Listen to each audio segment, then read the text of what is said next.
নমস্কার, এএস কুকিংয়ে তোমাদের সবাইকে স্বাগত। আজ তোমাদের বানিয়ে দেখাবো অনুষ্ঠান বাড়ির মতো মুচমুচে কুরকুরে চিকেন পকোড়া। তার জন্য আমি নিয়েছি 500 গ্রাম চিকেন, পরিষ্কার করে ধুয়ে হাফ পাতিলেবুর রস মাখিয়ে এটা আমি 30 মিনিট মতো রেখে দিয়েছিলাম। এইদিকে আদা, রসুন আর কাঁচা লঙ্কা একটু দানা রেখে পেস্ট করে নেব। তারপরে চিকেনে পরিমাণ মতো লবণ দেব। আগে একটু লবণ দিয়েছিলাম বলে এখন কম দিলাম। এবার দেব 3 ভাগের 1 ভাগ চা চামচের গোলমরিচ গুঁড়ো, আর দেব পরিমাণ মতো হলুদ, আর দেব লঙ্কার গুঁড়ো।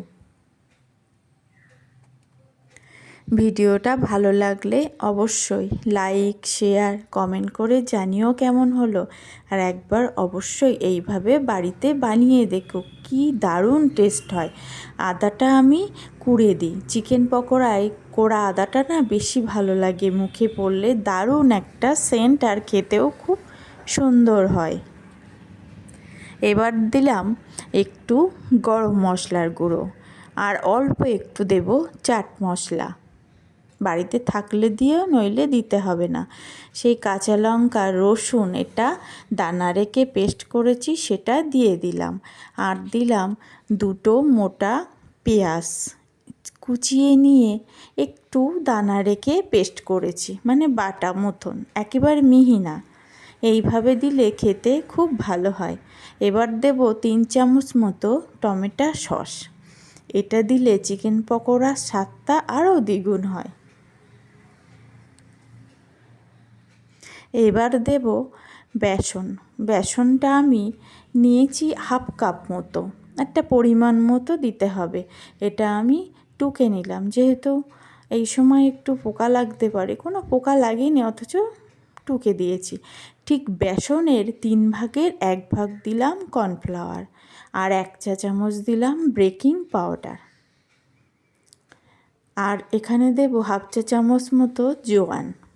এটা দিলে খেতে খুব সুন্দর হবে আর গ্যাস অম্বল হবে না। আর কিছুটা ধনিয়া পাতা কুচি দিলাম, দিয়ে ঠিক এমনভাবে মেখে নেব, একটু নরম নরম থাকবে, তাহলে খেতে কিন্তু খুব ভালো লাগে। এবার তেলটা হাই হিটে গরম করে নিতে হবে। নিয়ে প্রথমে হাই আঁচে একে একে পকোড়াগুলো দিয়ে দিলাম। তারপরে পকোড়াগুলো এক পিঠ লালচে হলে তখন মিডিয়াম আঁচে উল্টে দেব। প্রথমে হাই হিট, তারপরে মিডিয়াম আঁচ।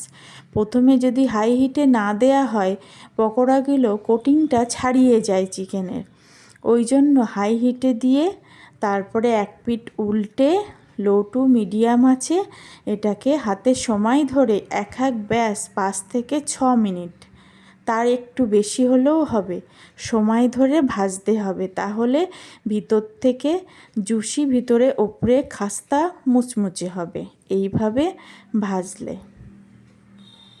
এইভাবে আমি সবগুলো পকোড়া ভেজে নিলাম। কেমন হলো তোমরা অবশ্যই কমেন্টে জানিও বন্ধুরা।